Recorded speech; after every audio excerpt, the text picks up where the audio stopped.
Mark Thompson Show. This is Mark Thompson.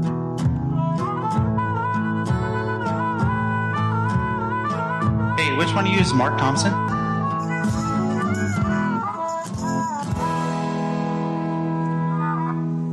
All right, now, everybody. Quiet, listen to me. We're going to start a show. Now, some of you people have been with me before. You know it's going to be a tough grind, but we're going to have a show.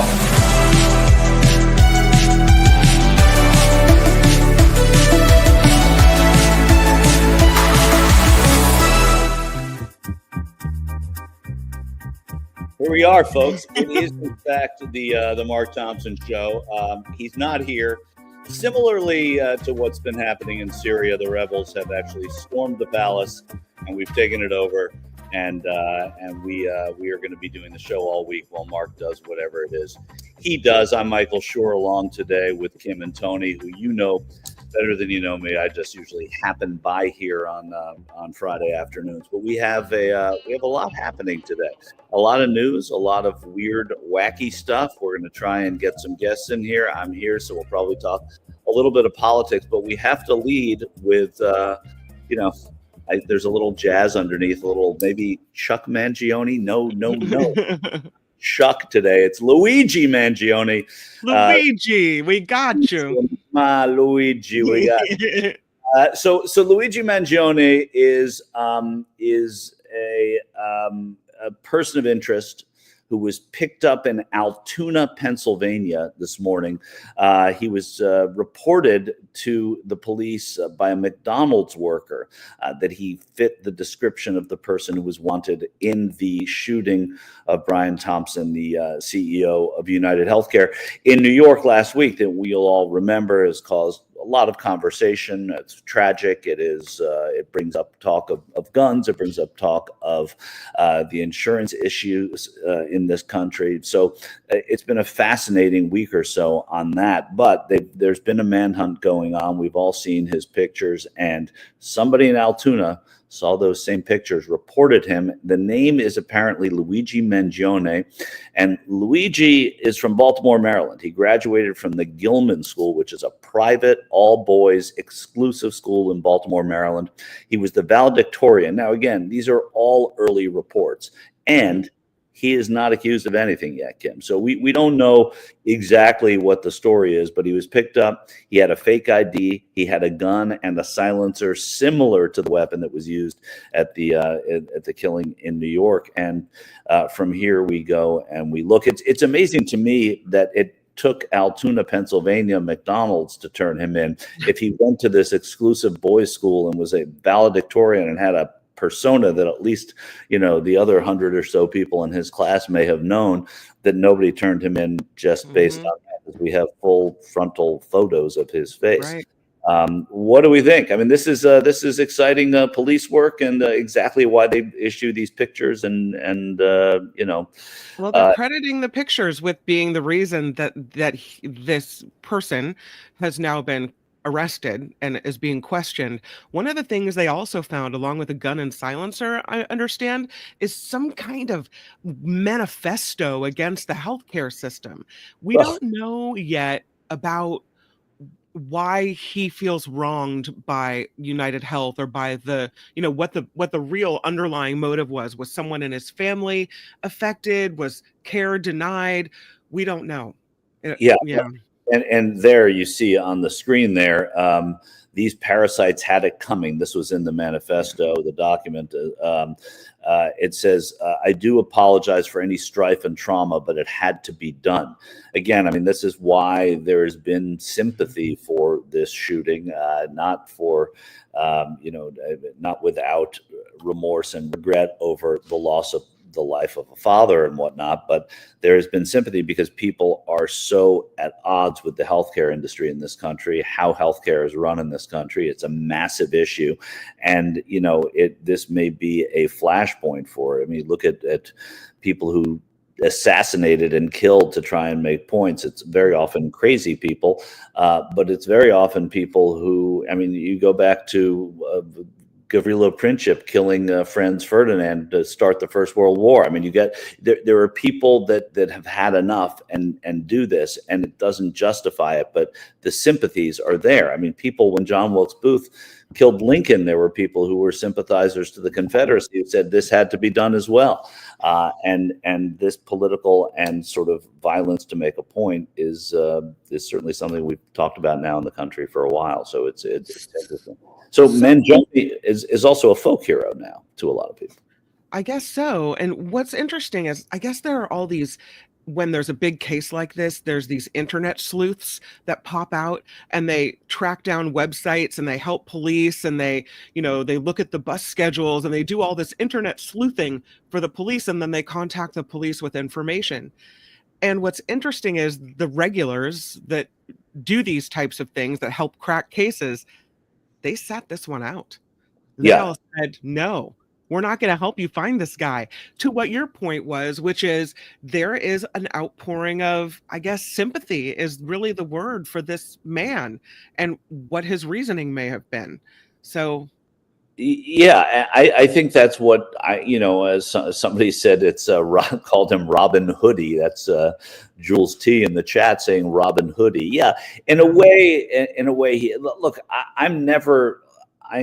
I hate guns. I can't condone this kind of violence. I irate over the system that we have here in the country, over healthcare, and that's a totally separate issue. I don't know that assassinating someone is the right way to take care of it. He did not write the laws. He probably exploited them, and for that, it's reprehensible what these healthcare companies do. And so there must be something in Luigi Mangione's past, and we should keep reiterating. The newsman in me says that we're not going to call him the suspect, and we're not going to say he hasn't been indicted for anything fitting forward. But there's got to be a motive. We don't know what the motive is, and when you hear him say it had to be done, this isn't, generally speaking, you don't just sit. I mean, he graduated high school in 2014, which makes him probably about 28 or 29 years old now. You don't just sit around thinking about how bad the healthcare industry is unless it's touched you in some way, I'm guessing.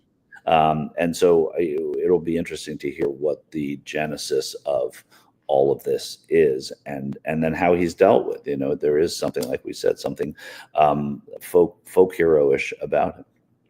What I thought was interesting about the case, and I don't know if over the weekend you saw the story that they found a backpack in Central Park they thought that this person discarded, and it was full of Monopoly money, that's somehow some kind of message to what's going on as well. I thought that was kind of interesting. But he could have used it to buy hotels and houses, but whatever. It's true. No. What's also interesting, though, is that this guy, I don't know. I feel like there was an insurance decision recently from a different healthcare company, Anthem Blue Cross, and they reversed it kind of right in the middle of this whole shooting. They weren't going to pay for extended time of anesthesia. If you had an operation, there was going to be, they would give you, a certain number of time that you'd be anesthetized, and then if whatever went over time, you'd have to pay out of pocket.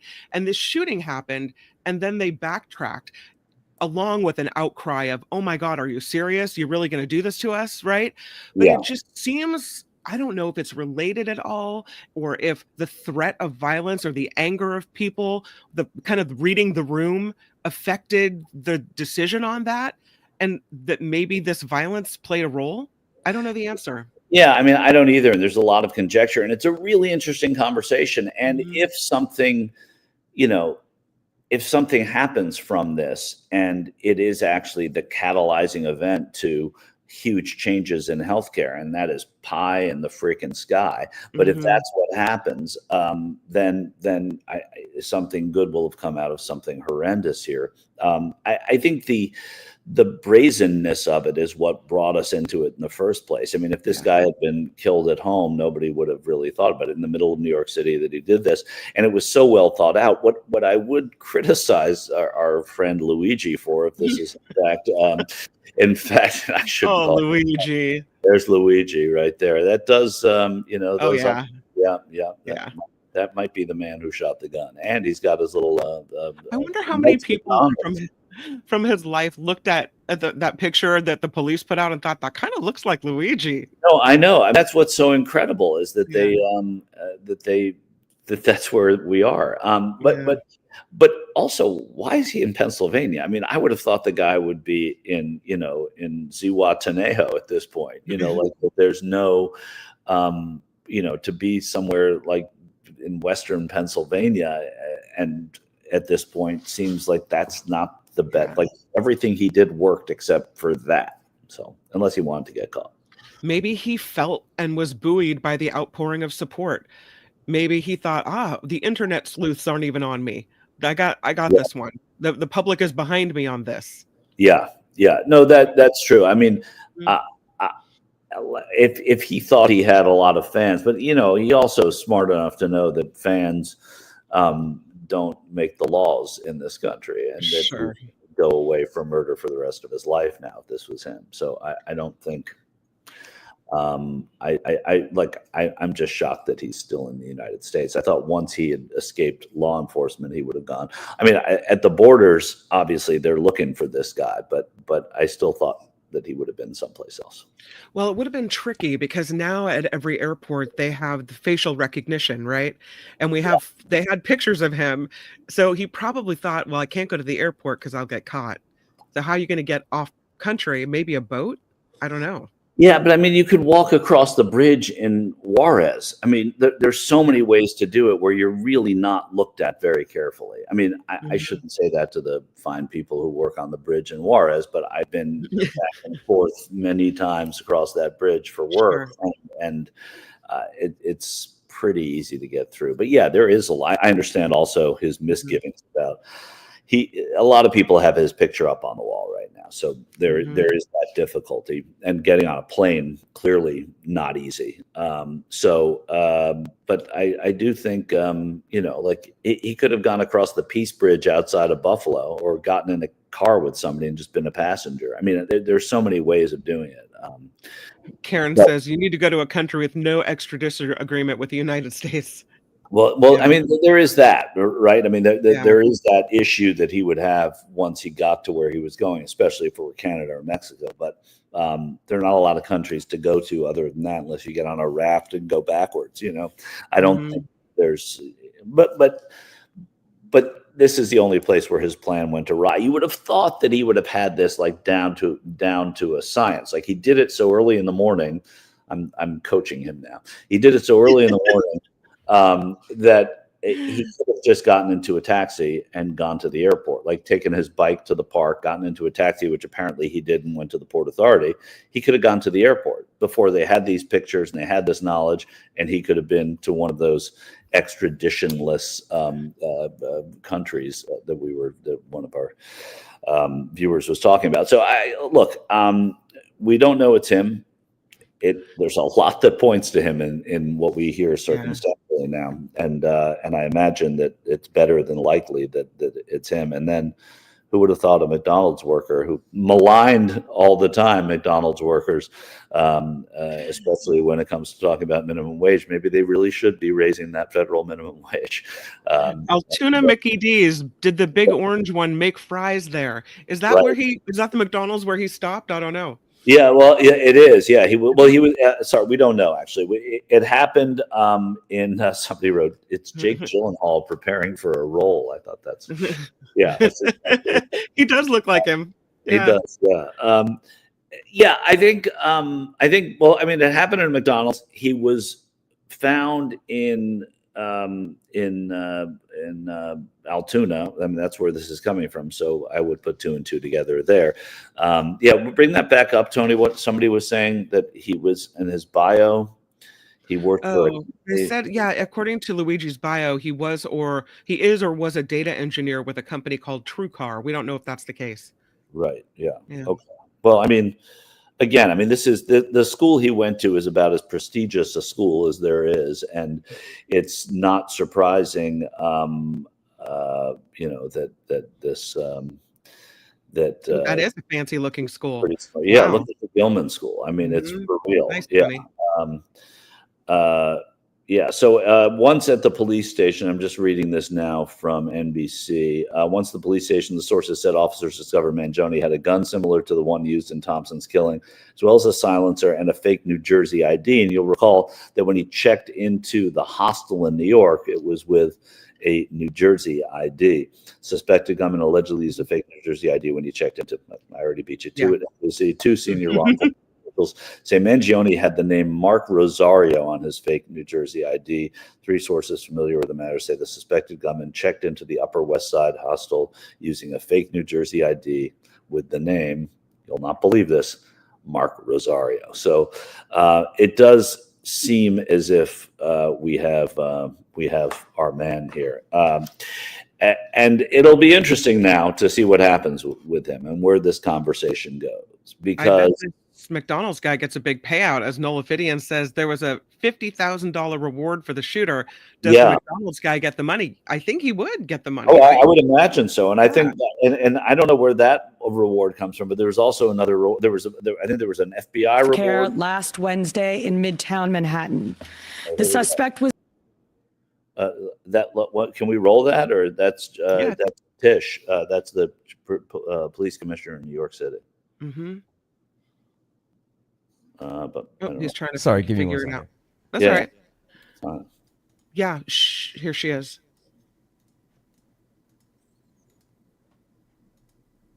Or maybe not.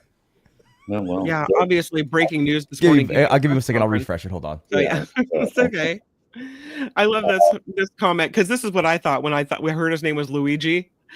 Where's Mario? Yeah. Of course. Well, I'm sure he's gotten that joke his whole life, right? A person of less interest. Yeah. Right. Again, somebody also wrote, and this is true too, why does he still have the gun? Why does he still have the silencer? Exactly. Does he? Maybe he wants to be known as this martyr, and he's going to own it, and he's giving up his life for the lives of everyone, and there is that. That's really, it's interesting. I know that Mark does this, or does he? Like when people give like $5 and stuff like that. How do we announce that? We have a $5 super chat from Wes, who says on Luigi's X account, he has a picture of an X-ray with pins in the spine. Is that his X-ray? We don't know. We don't know, but I mean, it would make sense if it was, right? And thank you for the $5, Wes. Absolutely. Yeah. Spencer, by the way, also with $5, says, I'm dealing with minor difficulties with this effed up healthcare system. So he's not the only one, right? No, of course. He's actually, the majority of people do. We have huge issues with healthcare in this country. We don't have single payer. We have it controlled by the insurance companies. We have, we made progress with Obamacare, but it's still left it there for private insurers to rule the roost and how that's doled out. So there are major problems. So even progress comes with, and you cannot just eliminate private insurers. That's somewhat anti-American, I would say. But the free reign that they have and their ability to deny claims. UnitedHealth denied 33% of claims. That's absurd. That's an absurd amount of money to people who are struggling just to get by, paying for insurance, having it taken out of their paychecks in many cases, and it's just not the way to go. And then also not getting the care to which they are entitled. And as Mark mentioned last week, this is a guy who had implemented an AI system that kicked out even more claims, rejecting even more claims. This whole, not even being reviewed by a human being, the AI looks at it and gets rid of your claim. So kind of like a money grab, a greed that really doesn't sit well with most Americans. Right. And that's a thing. And then when we look across the border at Canada and we look at the United Kingdom, and for all the flaws in the NHS in England, and a lot of people complain about it, and I'm sure their complaints are justified, it's still better than it is here because it's not controlled by private insurers in the way that it is here. And that's the real issue. And a lot of people are fed up with it, and that's why there's a lot of sympathy for this guy who is, and we should say that Brian Thompson did not write the rules. He did not write the laws. He did not. I mean, he had probably a very well-paying job as a CEO of a wing of United Primary, and that job put him literally in the crosshairs of people who are just fed up. What kind of person, though, other than someone who is wanting to scoop up all the money, takes a job like that or does a job like that, puts an AI system in place like that denies even more claims? How can you be in that role knowing the decisions you're making are affecting the lives of people, some of them dying because of your choices? And how do you look at yourself in the mirror every day thinking it's just a job? Yeah, you're affecting it's a life and death job, and you're on the side of death. Right, but they don't think it's perspective. They don't think they're on the side of death. They think that, hey, we're paying 67% of claims. We're helping people get well. We are working with drug companies, and we are working with researchers, and we are giving lots of money, and we are employing lots of people, and we are taking care while also making a ton of money. So, and making a ton of money for a lot of people. So I don't know that they look at it as purely altruistic, but I don't think they see it through the same. They look at the 67%, I'm sure, not the 33%, and they look at the role of insurers and what they have to, do as well and process and get through. And so I'm not defending it. And he's probably somebody who worked his way up through something and was promoted to CEO of this branch of that massive company and was pleased about it and qualified about it and was making a lot of money and, looking out for number one too. I mean, and I'm not defending it, right? I'm saying that there is perspective clearly in the way that people look at this. I mean, he made, he was probably unbelievably disproportionately well paid. And he was also, I mean, this guy may not have been the cleanest guy either. I mean, I don't know enough about Thompson. Sure. I just know that I'm just talking about John Doe taking that job, and any John Doe taking that job, that's what happens. And it's but it will shine a light on how bad the system is. So bad. And once we know Luigi Mangioni's story, if there is a real tale to it, if it was his mother died because of denial or he wasn't just some warrior for insurance justice, it will be interesting to see. Yeah. Interesting.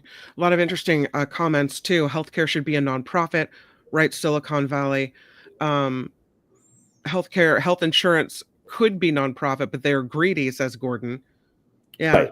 Yeah. I mean, and Gordon's right. I mean, it could be, but again, that's a little pie in the sky, because totally reversing an industry that employs that many people would be politically undoable for the people that would have to make those decisions. So the way politics works, obviously, and this is the super smart audience, so I don't need to tell them, but it's representative government. And wherever there are United Healthcare employees in this country, those representatives are going to fight like hell to make sure that United Healthcare, which, by the way, is a major employer in the state of Minnesota, a massive employer in the state of Minnesota, if you get rid of private insurance, what then happens to all those people and all those jobs into that state? So people are going to fight for it to stay there.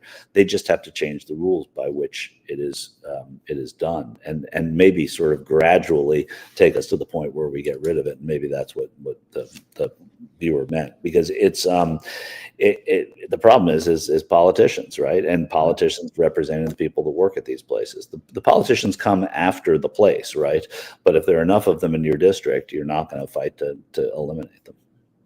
Tony, do we have the video of the police spokesperson? Earlier this morning in Altoona, Pennsylvania, members of the Altoona Police Department arrested Luigi Mangione, a 26-year-old male, on firearms charges. At this time, he is believed to be our person of interest in the brazen targeted murder of Brian Thompson, CEO of UnitedHealth last Wednesday in Midtown Manhattan. The suspect was in a McDonald's and was recognized by an employee who then called local police. Responding officers questioned the suspect, who was acting suspiciously and was carrying multiple fraudulent IDs as well as a U.S. passport.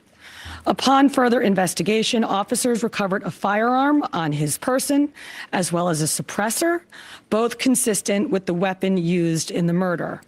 They also recovered clothing, including a mask consistent with those worn by our wanted individual. Also recovered was a fraudulent New Jersey ID, matching the ID our suspect used to check into his New York City hostel before the shooting incident. Additionally, officers recovered a handwritten document that speaks to both his motivation and mindset. NYPD detectives are en route to Pennsylvania as we seek to interview the subject further. This apprehension is thanks to the tireless work of the greatest detectives in the world, and of course, the strong relationships we have with our local law enforcement partners. On every level, local, state, and federal, we all serve the same public safety mission. And this case, which captured the attention of an entire nation, is another example of how connected we are and how important it is to work together, share information, and pursue every lead. Yep. Yeah. I mean, yeah, I understand she's the police commissioner and talking about how the tireless work of the detectives, but in fact, it was a kid at McDonald's who turned him in. No, but there was a lot of, there was a lot of evidence and a lot of disperse those pictures. But again, there's a flawed healthcare system in this country. It's a mess. And too many people make too much money off of it. Not enough people get covered, and too many people go broke because of it. And so it has to be addressed. And if this is, like I said, I mean, I think I'm really uncomfortable saying that there's a good thing that comes out of the murder of somebody. I don't think that's how you get things done. But now that it's happened, if this changes that conversation to say, hey, this happened because. And we need massive changes. We'll call it the Thompson law, the Brian Thompson law, or the Mark Thompson law. But if it were to happen, and maybe that's tribute to the man who was slain because of it, but who was not the greatest guy in terms of the way he's perceived. But again, this is a massive problem in this country, and a light is shining on it very brightly, which finally it needed to do. So. Well, it's a story we'll keep following, and it'll be interesting to hear more about the underlying motives and what exactly was in that manifesto and how he's been affected personally by healthcare challenges and insurance companies and whatnot. Yeah, no, and it's a story that's just only going to develop. We're going to learn about the McDonald's employee. We're going to learn about Luigi. We're going to learn about his family and what motivated him.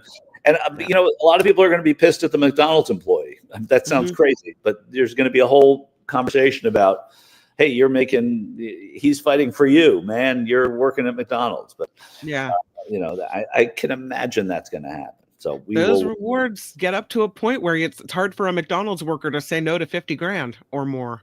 Yeah. Right. I mean, that's true too. I mean, there's a lot of money at it. And I think that is part of what would motivate anybody to do that. And also, a lot of people see it as the right thing, and what to do. So just because you feel one way about a story doesn't mean that everybody does. Anyway, so we will follow that. Okay, so Noe Marie Clarity, thank you. Right, I say thank you for the We say thank you.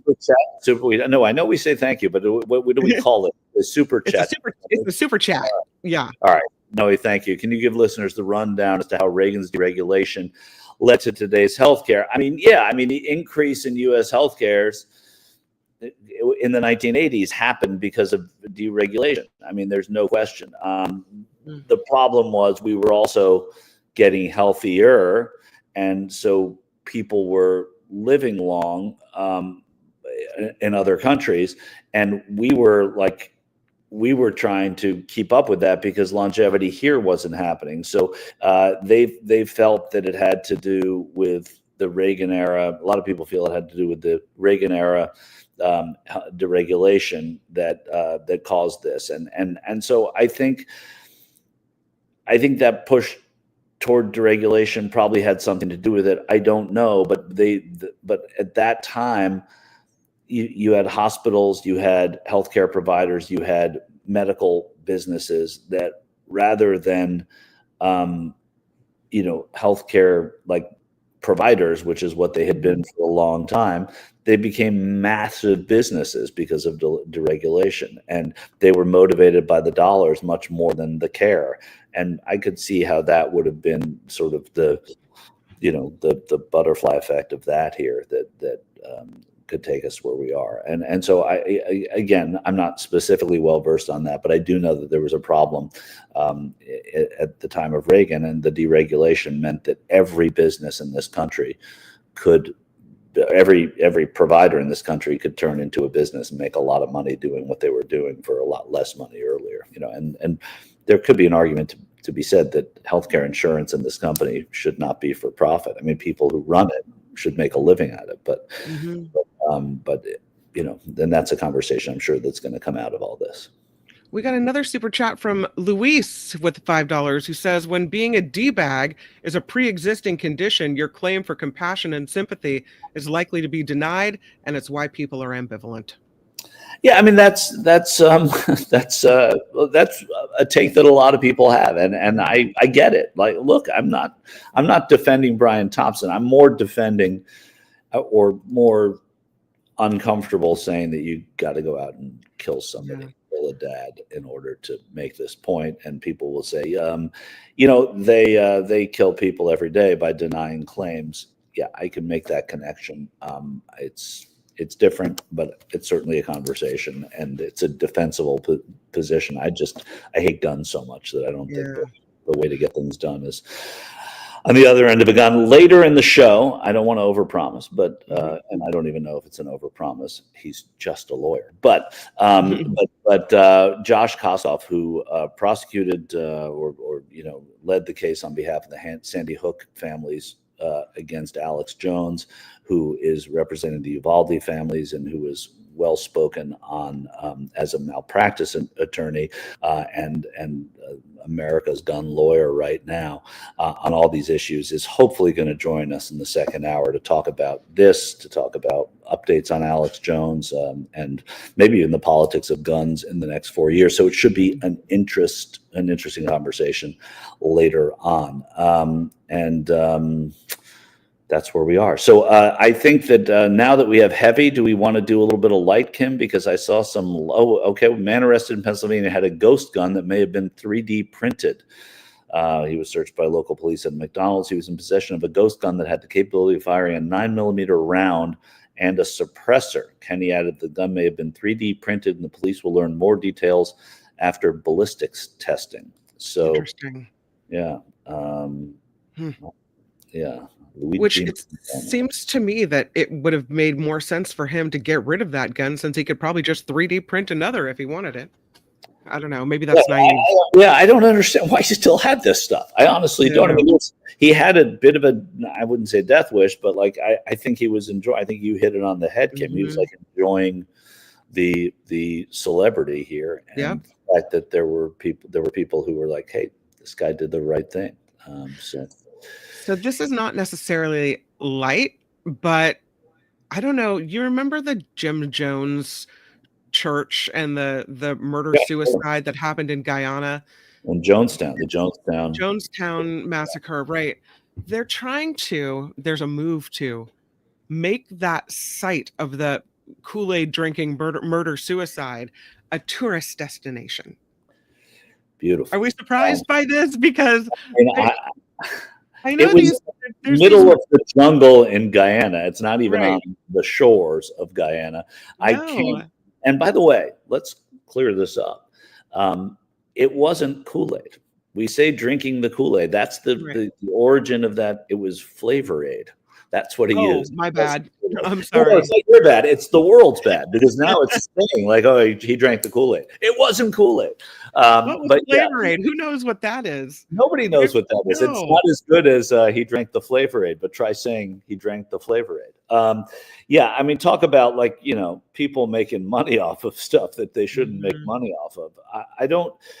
I remember there's a picture of it now. It's just in the clearing in a jungle. It was so far from the airport, right? I mean, that's where Congressman Leo Ryan was shot and killed, where Jackie Spear was shot, I believe. Yeah. He went on On to a be, tarmac. yeah, she was his aide and went on to win his seat and serve in Congress for a very long time. And then, of course, the nearly 1,000 people who took their lives for a cult. I would ask, when I did a lot of my stuff on the road this past election, I would ask people at Trump rallies if they would give their life for Donald Trump, if he told you to drink Flavor Aid. And you'd be surprised that none of them said they'd give their life for him that way, but many of them said they'd take a bullet for him. Wow. So there's something, because I was trying to get to the cult-like atmosphere of a Trump rally. Yeah. Now, I don't know what they're offering there. So here's what it is. You have to really want to go here, Michael. Hey, look at the orange Flavor flavor. Aid. Look at that. I've never even heard of Flavor Aid all these years. Yeah, right. Makes The two. tour, good rally though on that, Tony. The tour would ferry visitors to this far-flung village. This is from CNN Travel, because that's where you want this story. The tour would ferry visitors to the far-flung village of Port Kaituma, nestled in the lush jungles of northern Guyana. It's a trip available only by boat, helicopter, or plane. Rivers instead of roads connect Guyana's interior. Once there, it's another 6 miles through rough and overgrown dirt trails to the abandoned commune and the former agricultural settlement. So it's a little bit more challenging to get to than maybe, say, a bus tour of dead celebrities' homes if you're looking for the macabre tour. Right. Going on a macabre vacation. But it's like that's what I was saying. Like, why would anybody want to go there? And what do you do when you get there? And all of that. And yeah, somebody said if you only knew what Jackie Spear went through, it's a miracle she lived. That's true. I interviewed her. I interviewed her several times, but I interviewed her once. I used to anchor a show in San Francisco for Current TV, and she came into the studio and was on the show one day, and we talked about it a little bit, and then we talked about it more off air, because I actually was a sort of big student of that. I'm a big student of it. I read a couple of books about Jonestown, and I was always fascinated by it because I was a kid when it happened, and it was the sort of scariest thing I remember. And talking, there's Leo Ryan, the congressman, Jackie Spear there, and so it was a pretty wild thing, and the fact that she lived is incredible. I mean, they were really shot down on the tarmac of the runway, I think in Georgetown, which is the capital of Guyana, which is where the nearest airport was. But and there's a photo of Jackie Spear being treated on the tarmac there. There were some of the gunmen were from the People's Temple. We used to interview Jackie Spear on KGO every so often about especially on anniversaries of this event. And I know that she really thought she was a goner. Yeah, no, I really thought that was it for her. And you look at what she did after that, and how what a strong woman to go from this place of fear to a place of such strength. She's incredible. Yeah, she's incredible, and she was great. I mean, and unlike a lot of people where this was certainly somewhat defining in her life, a lot of people don't want to talk about it. I remember her being very, very free and easy talking about it, and always, and I think it was also for her a way to talk about Leo Ryan, someone she liked quite a bit. So, yeah, well, there's, as you can imagine, a lot of criticism for this plan to turn this place into a tourist outpost. But the government's tourism authority and Guyana's Tourism and Hospitality Association, they are strongly supporting this. They say do it. They said they are trying to clear the area to ensure a better product can be marketed. They're calling it a product. Look, I get it from Guyana's standpoint, right? You don't hear a lot of people booking trips to Guyana. So if they get, 2,500 more tourists a year and it puts money in people's pockets and it's a bit, there's nothing inherently wrong. It's not, is it disrespectful? I don't know. It's just weird that you would get people to do that and go there. So here's the crazy thing. And I don't think this is a comparison. I get the reference to wanting to remember history and observe history, but this doesn't seem as important. Here's this quote. They say this is Rose Sucharan. She's the director of Wanderlust Adventures, the private tour operator who plans to take visitors to Jonestown. She says, "We think it's about time. This happens all over the world. We have multiple examples of the dark, morbid tourism around the world, including Auschwitz and the Holocaust Museum. I don't think you can equate Jonestown with the Holocaust and remembering what happened at these internment camps."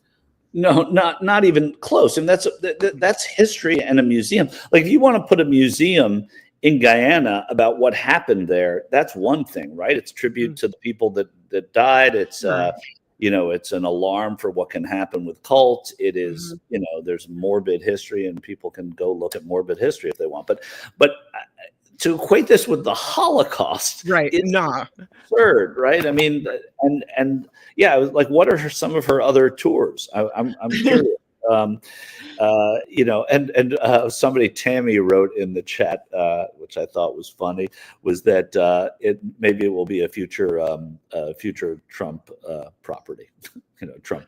Oh man, I wouldn't put it past anything past him. Yeah. That really bothers me that she's equating it to Auschwitz and to these horrible death camps. First of all, those folks that died in World War II, they had no choice.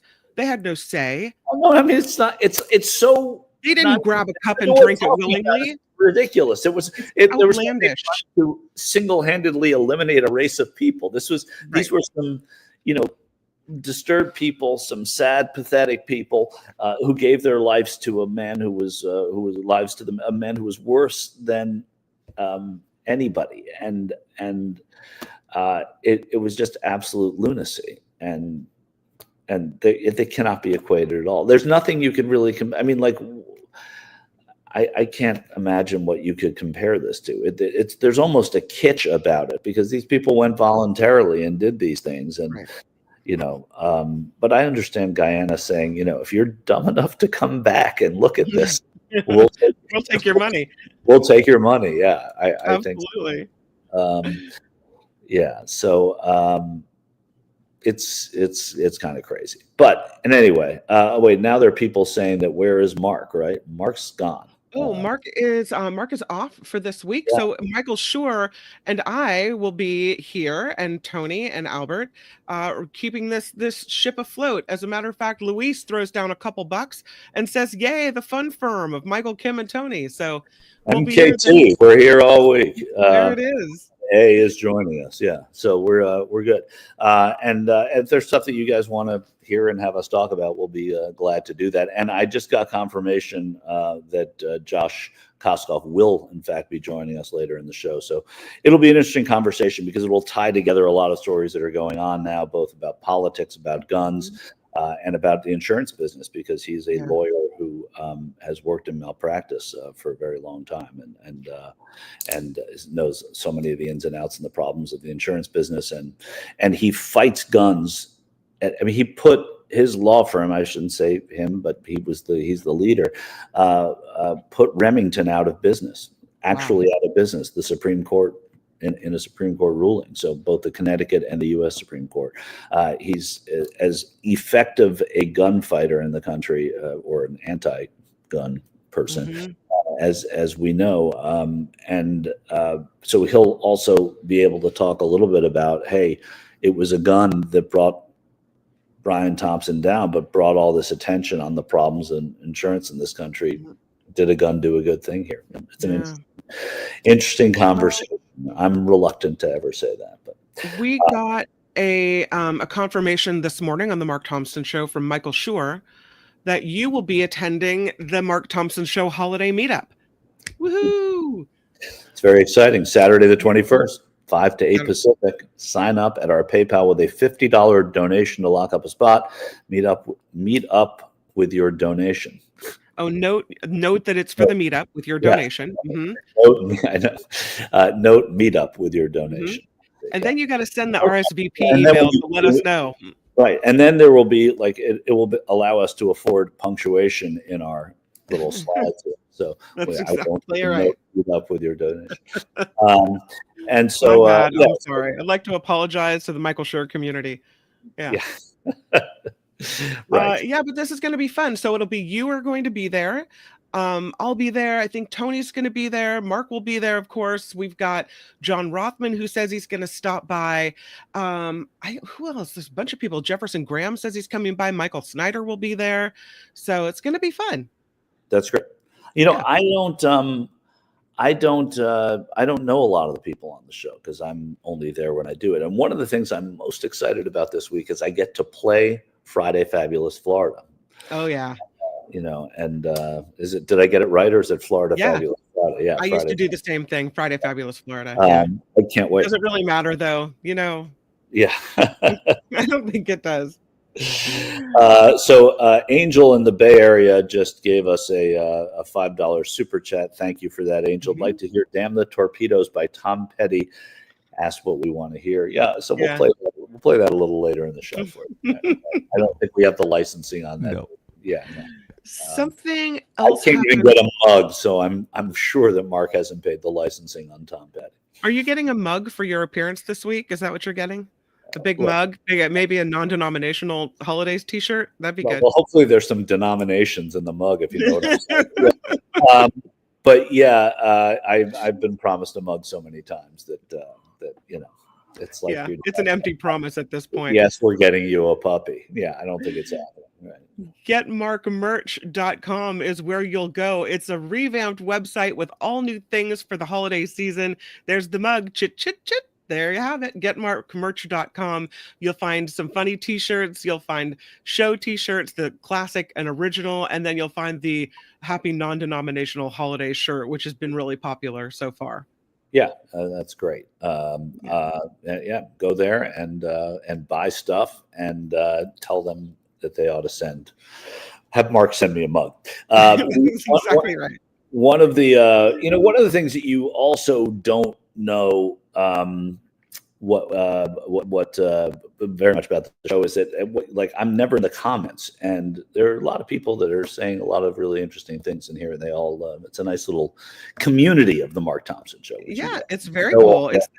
It's really the difference from radio. Of course, we came from KGO radio in San Francisco, and you get to know callers and listeners on the radio, but they don't ever get to interact with each other like this. So this has been a really cool byproduct of transitioning from, terrestrial main radio to YouTube and to this platform where you see these relationships form, and it's pretty cool. Yeah, no, there's no question. It's really nice to see that. And somebody said talk about Syria, and we will talk about Syria. Let's do it right now. That was kind of our next topic on the list here, because we have some video to kind of lay the groundwork. And I think Tony has this from NBC. Bashar Assad overthrown over the weekend. This wasn't on my radar. Was it on yours? No, it wasn't. But it's sort of been, because it's been over a dozen years that they've been threatening this, and that it was almost going to happen. Even back to Hafez al-Assad, who was his father, there were talks of that. But after the Arab Spring, many thought that it was going to be Syria that fell next. And one of the interesting parts of Syria is that people don't care about it as much because there's no oil in Syria. And so people kind of moved away in their thought about it. But no, I guess it was poised to happen for a very long time and never quite happened. I was watching a report last night about the importance of Syria geographically and how much of a kind of a staging ground it is to go through for other countries to go through to attack other places. I guess it's right on the way to Lebanon and Israel from Iran. Right. And so its geological importance makes it even though it doesn't have oil, significant in the region because of military actions. For sure, and that's what they always wanted to underscore. But I mean, the other side of it is that if you look at what the Assad family did, I mean, they came to power, I think it was in 1970. Does that sound right? Through a military coup, Hafez, his father. They bombed their own people. They used chemical weapons on their own people. So it doesn't make you think that being a rebel in that country is a good way to go because you're going to be exterminated, right? And so that's what, you asked if it surprised me you didn't have it on your bingo card. Yeah, to an extent, it is surprising because of that, right? I mean, they just kept advancing and advancing. They started in Aleppo and they kept moving through. And I think it's to me surprising that even in the face of what they were in the face of, that they continued to do that. Let's watch the video, Tony. Do we have it ready to roll? We've got a team standing by to cover all of this. We are going to start with NBC News international correspondent Raf Sanchez. Raf, good morning. All this happened so fast. Just walk us through the events of the last 24 hours and the reaction we're already getting out of Syria this morning. Joe, Savannah, good morning. So fast. The history of the Middle East rewritten at lightning speed. Bashar al-Assad and his family ruled Syria with an iron fist for more than 50 years, but their regime crumbled in less than 2 weeks in the face of this advance by Syrian rebel fighters. They burst out of northwest Syria, taking city after city. And in the early hours of Sunday morning, they entered the capital, Damascus, seizing control there. Bashar al-Assad, Syria's toppled president, fleeing to Russia along with his family. His regime really didn't put up a fight at any stage during this rebel advance. And what we've come to see is that this was a truly brittle regime that without the help of its main backers, Russia, who over the last 2 years has been distracted in Ukraine, Iran and Hezbollah, who've been weakened fighting against Israel over the last year, Assad's forces really were in no position to fight themselves. They threw down their weapons, and today the rebels are consolidating power in Damascus. As you mentioned, the rebels are led by an Islamist group. It has its origins in Al-Qaeda. It is considered still to be a terrorist organization by the United States, but it is going to great lengths to try to signal to the Syrian people and to the world that it's moderated. Its leader, Mohammed al-Jolani, was in one of the historic mosques in the old city of Damascus yesterday. He's promising a government for all Syrians, that there will not be reprisals against political enemies, against minority groups, and people around the region, around the world, are watching to see as this new rebel government takes shape. Guys. Yeah, Raf, let's talk about what could come next. I mean, there's concern, there's uncertainty, especially since the main rebel group here, they are considered a terrorist organization by the U.S. Tell us more about the president's reaction to these events and what we will see next. So President Biden speaking at the White House yesterday saying that this is both a moment of opportunity and a moment of risk. And at the center of that balance are these rebels, the main group called Hayat Tahrir al-Sham. And the U.S. says that they will judge them by their actions. Take a listen. We will remain vigilant. Make no mistake, some of the rebel groups that took down Assad have their own grim record of terrorism and human rights abuses. We've taken note of statements by the leaders of these rebel groups in recent days, and they're saying the right things now. But as they take on greater responsibility, we will assess not just their words, but their actions. Now, senior administration officials were... What's interesting about that, Michael Shure, is that President Biden says this is an opportunity. Trump says we shouldn't do anything in Syria. We shouldn't get involved in this at all. Netanyahu is also looking at this as an opportunity. So there are all these people from different countries going, oh, what can be done here?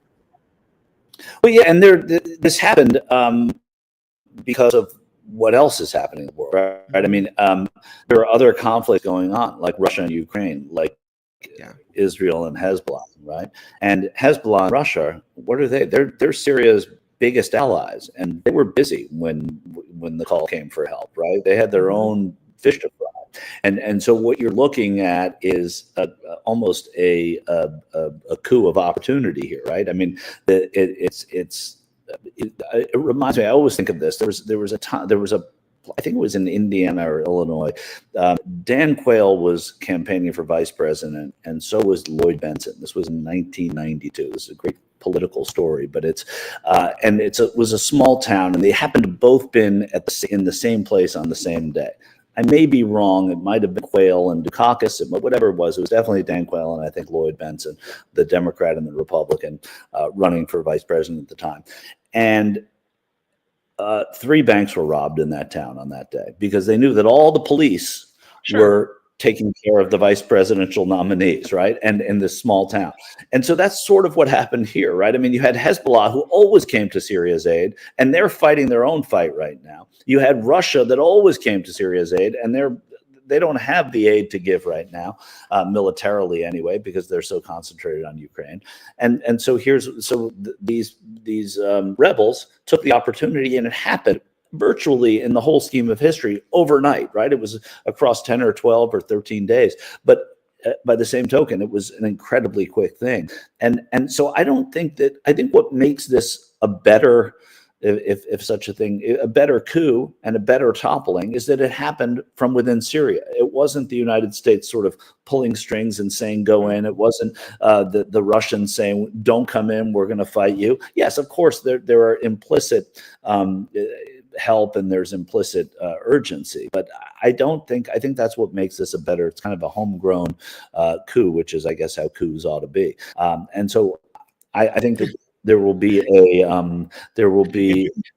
going to be a coup. It's got to be a homegrown coup. If you're going to have a coup, have one at home. So anyway, so I think that's fascinating to me, and I think it's important too. Well, we are getting involved. These cars, you see this video of all these cars? These are Bashar Assad's cars, like the Ferraris. Yeah.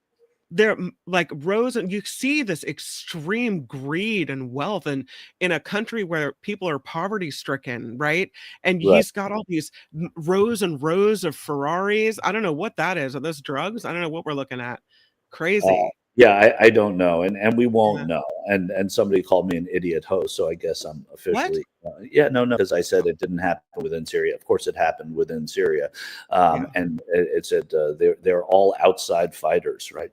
They're not all outside fighters. They probably had some help from the outside on the ground. There's no question, but this was pretty homegrown. And yes, I'm not wrong. It happened as Turkey is pulling the string. Well, I would imagine Jelani is going to be a lot like Erdogan should he remain the leader there, and that's my opinion. But it's not. This has been happening and brewing in Syria for a very long time, and it's been flirted with over a long time. And so you can call me an idiot host if you want, but you're one of the smartest people I've met, so I don't think you're an idiot host. No, it's fine. I understand that this is how things are when you have live people talking to you. Like, there's something to endorse about that and something to about it too. But I'm thick-skinned enough to be able to take it. I was just bringing it up because it was kind of fun. But go ahead. Oh, I was just going to say, I don't know if we're trading. We're like looking for the least worst terrorist here, because over the weekend as well, the United States did get involved in bombing ISIS targets in this area. Yeah. And so the U.S. struck 75 ISIS targets on Sunday, according to U.S. Central Command. They said this, the CENTCOM commander, General Eric Kurilla. He said there should be no doubt we will not allow ISIS to reconstitute and take advantage of the current situation in Syria. All organizations in Syria should know that we will hold them accountable if they partner with ISIS in any way. But we heard from that NBC report that this group is considered, the one that just took power, is considered a terrorist group as well. So we're just kind of juggling terrorists. Like, who's the least worst? Who's the, Right. I don't know. And times redefine who the terrorists are, as well. As weird as that may sound, is that if you took a position in 1987, things have evolved and have evolved so quickly in that region that position may be different in 2024 as well. So Syria is a complicated place. The region's a complicated place. The poverty that was left behind by the Assad regime, not only that, the devastation and the slow rebuilding whenever it has happened, and in many cases it hasn't. I mean, they decimated their own cities. That has caused a huge toll on the people of Syria, and they have looked everywhere out of desperation for assistance. And there's no question Turkey has taken the biggest interest there now. And I would say that Turkey probably sees the Syrians in the same way as they see themselves, and they see an opportunity there for sure. Benjamin Netanyahu has ordered the military to seize the Syria buffer zone, jumping on this opportunity to, I don't know, collect more land or get more control over this area. This is it's almost like a free-for-all. Well, it is. I mean, look, everything's a free-for-all to Netanyahu, right? I mean, like, he sees everything and it's, oh, look, there's land. I could have that, right? They've typically looked at everyone in their region as their enemy, and probably with good reason, but they're not going to get anywhere into making them less enemy-like, even these rebels who took over and have eliminated Assad. By trying to go in there and seize this as an opportunity. I mean, the opportunity for Israel is that maybe you'll get some moderation in your region that will be a little better than what the Assad regime was like for Israel. But I don't think Benjamin Netanyahu should, is going to dictate the way things go in the development of Syria, because insofar as the big global economies are concerned, they're going to do, Israel is going to have a friend in the United States, but this is going to, I think, be left largely to Syria to figure out for a while with aid. So he says, Netanyahu, that they won't allow any hostile force to establish itself on their border, which is why they're seizing control of this buffer zone. It's interesting what's happening. It's like the Middle East, before our very eyes, the Middle East is just shifting all over the place. Yeah, it's happening, and that will, perhaps change when when Netanyahu's out of there. I mean, this is a layman's way of looking at it, but if you eliminate a buffer zone and you take over that buffer zone, well, whatever is beyond the buffer zone is now the border, right? And so your enemies on your border. So unless you take over the entire region, which Israel is not going to do or be able to do. He is. I think that people have to wait and see what happens in Syria to a degree too, and see how the rebuilding goes and what their government is like, and if the promises of Jolani, and I may not be pronouncing that right, are in fact what's going to be going to prevail there. We don't quite know that yet. One thing we should say today is we usually have a political conversation with one of Gary Dietrich. Gary Dietrich, who is not going to be joining us today. In about a half hour, we'll get Josh Koskoff in here that will talk about a few things as well. I don't know, Kim, if there's news. I'm learning how to fly the plane here, so absolutely. If you want to do news now, if this is a good time to break, let's do a little news, and then let's talk about something else that happened over the weekend, which is Trump's first post-election interview on NBC, and we have some clips to play. Oh, that's absolutely, and I think we should also, bring a Trump tie-in to Syria, which is that Tulsi Gabbard, who is his nominee for DNI, for Director of National Intelligence, is somebody who has had cultivated a relationship with Assad and Mhm. is not an anti-dictator, and this will certainly come up in her confirmation hearings. Does it hurt her that she was friends with a now toppled dictator who gassed his own people? I mean, it hasn't hurt her enough to not be named the director of national intelligence, but I think it may hurt her as they get to talking about her role in the administration, unquestionably. And you know, this is a role that is subject to Senate confirmation process, and she's going to have quite a ride during that confirmation. I think more so because of what happened in Syria this past weekend. Yep. All right, let's do some news, Tony. Hit it, my friend.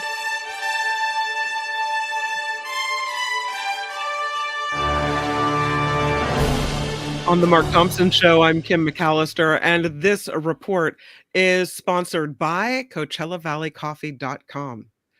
As mentioned earlier in the show by Michael Shure, the NYPD is now calling the man in custody a suspect in the UnitedHealth CEO killing. This man apprehended in Altoona, Pennsylvania today at a McDonald's in connection with the murder of Brian Thompson, December 4th. New York City Police Commissioner Jessica Tisch confirming they found a firearm and some fake IDs connected to the crime on 26-year-old Luigi Mangione.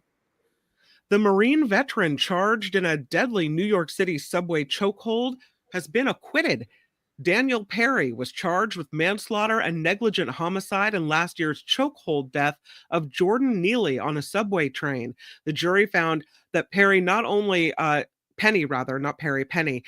They found him not guilty of negligent homicide after he was acquitted of the top charge of manslaughter last week when the jury could not reach a verdict. President-elect Trump says children born in the United States could be deported if their parents are in the country illegally. Appearing on NBC's Meet the Press, Trump said he doesn't want to break up families, so children may have to leave with their undocumented parents once he takes office. Trump also reaffirming his commitment to end birthright citizenship in the United States. Some big doings on Capitol Hill today. 2 new senators set to be sworn in. Representatives Andy Kim of New Jersey and Adam Schiff of California, both getting a head start on their Senate service. They are replacing their placeholders, George Helmy and LaFonza Butler, who both resigned last week. The first Senate votes likely will be on 4 district judges, now awaiting final confirmation. That's part of President Biden's push to break up Trump's first-term record on judicial appointments. So we'll see how that works out. Federal health officials are requiring the United States milk supply to be tested for bird flu. Experts say this will help narrow down where the virus is spreading.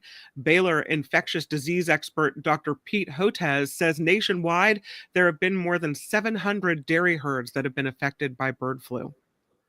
The war of words continues between Jay-Z and Texas attorney Tony Busby. The lawyer represents a woman who claims to have been sexually assaulted by both the rap mogul and Sean Diddy Combs during an MTV Video Music Awards after party. In a statement, Jay-Z denied these allegations, calling it a whole blackmail attempt.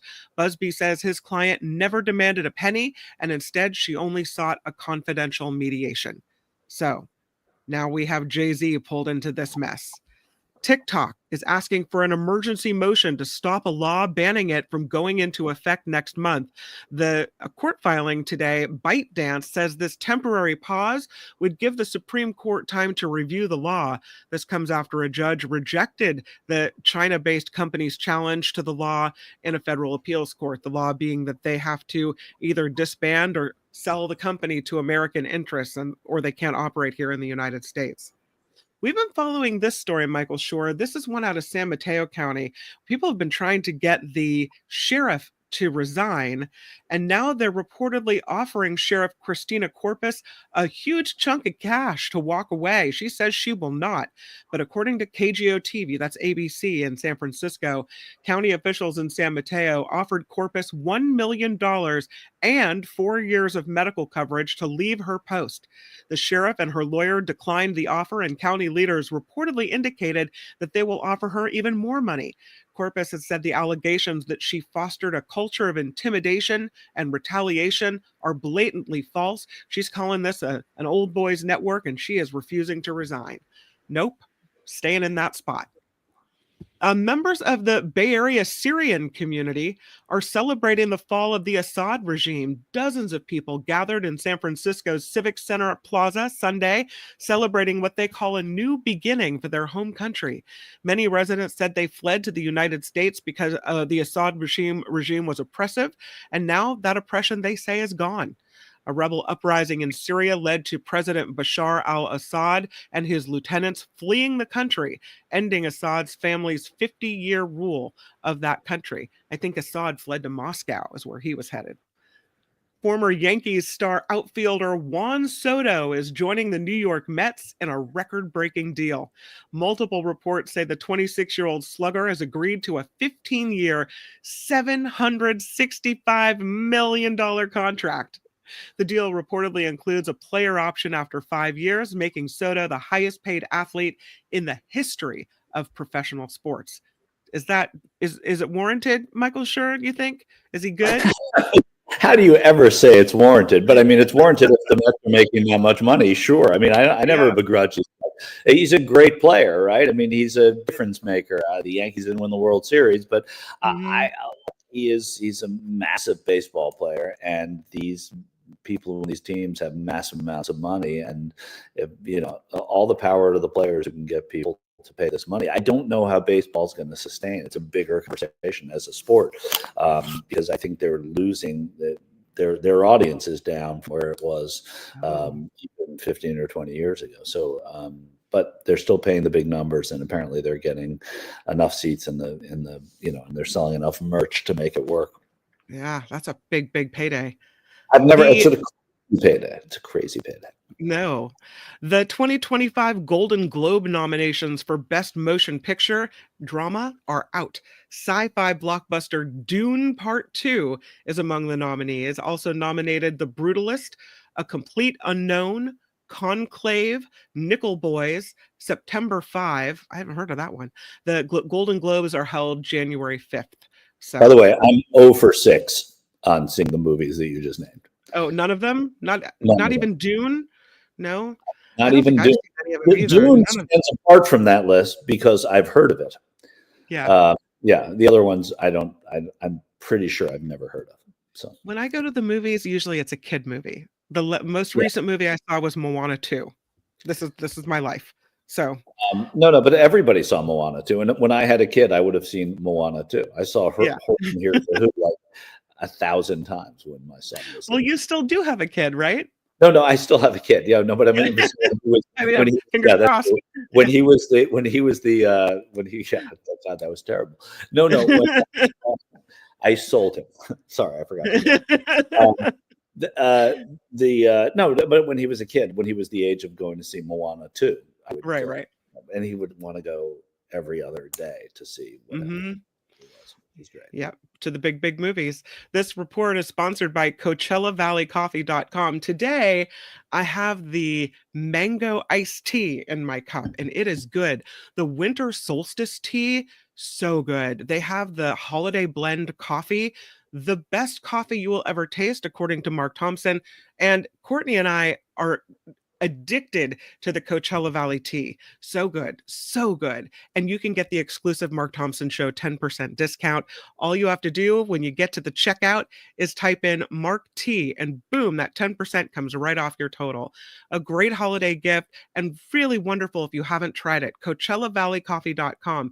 Check the website. You can see all the tasting notes they have, everything fresh, the part of the profits, and go back to women-owned farms from the places where this coffee is procured.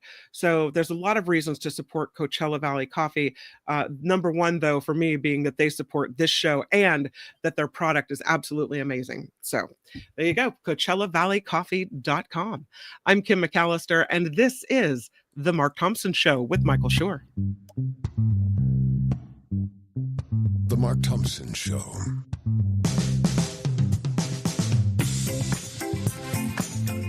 Who's Mark Thompson? Everything is going extremely well.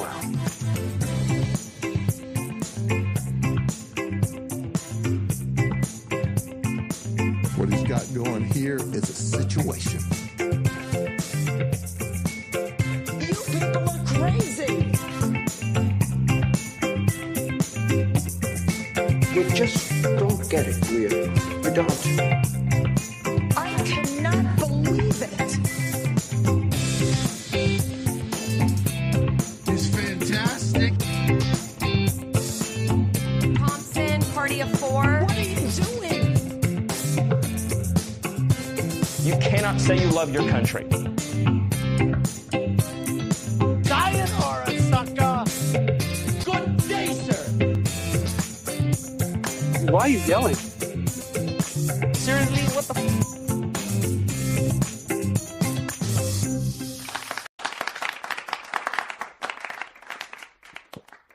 Yay, that's the holiday meetup, Saturday, December 21st, 5 p.m. Pacific, 8 p.m. Eastern Time.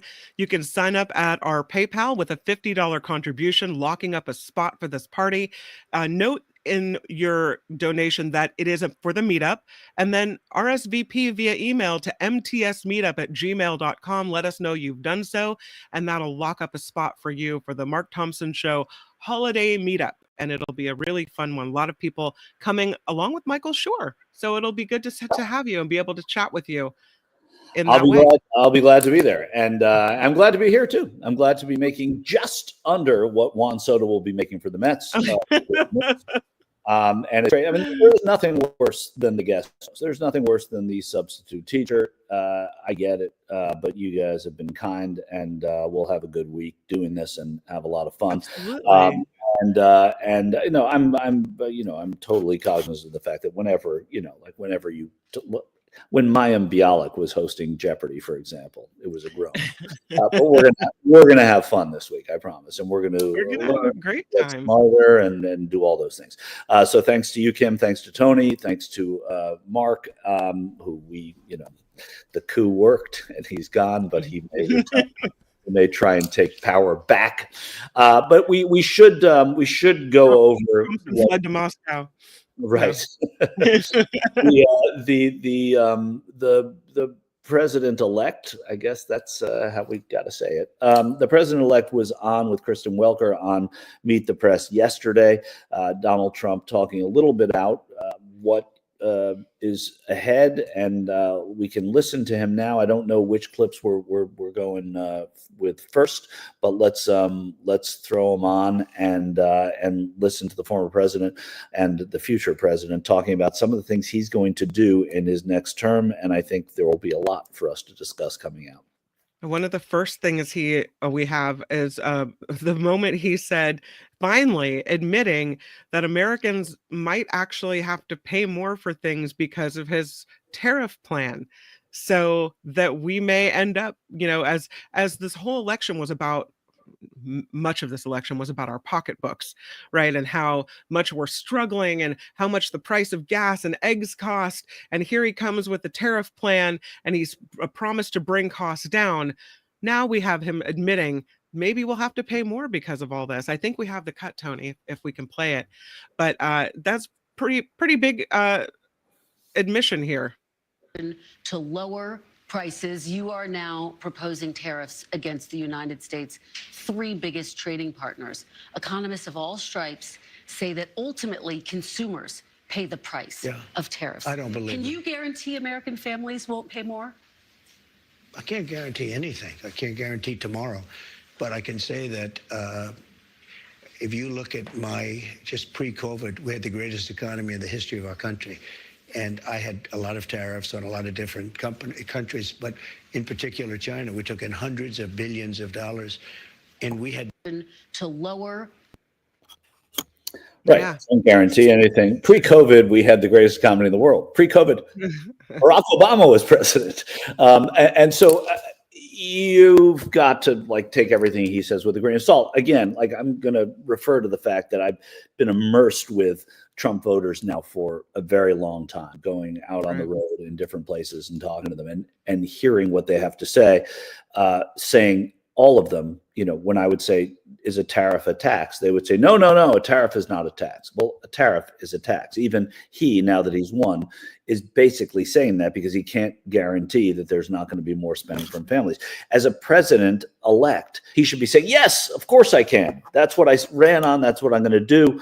Anybody who is a president-elect says that, even if they don't believe it, they say that, right?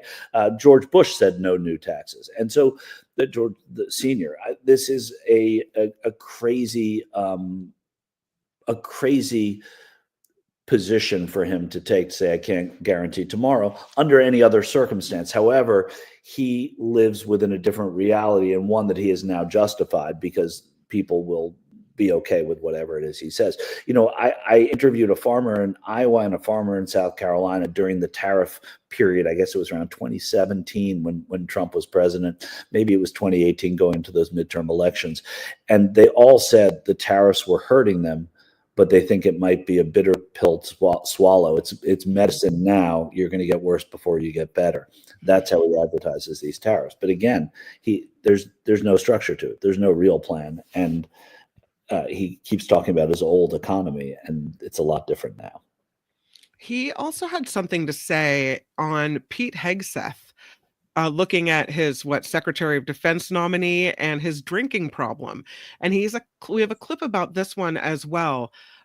You'll find it in the rundown there, Tony. But he comes to Hegseth's defense. It still seems like he's on the Hegseth bandwagon, and he's not giving up on this nominee.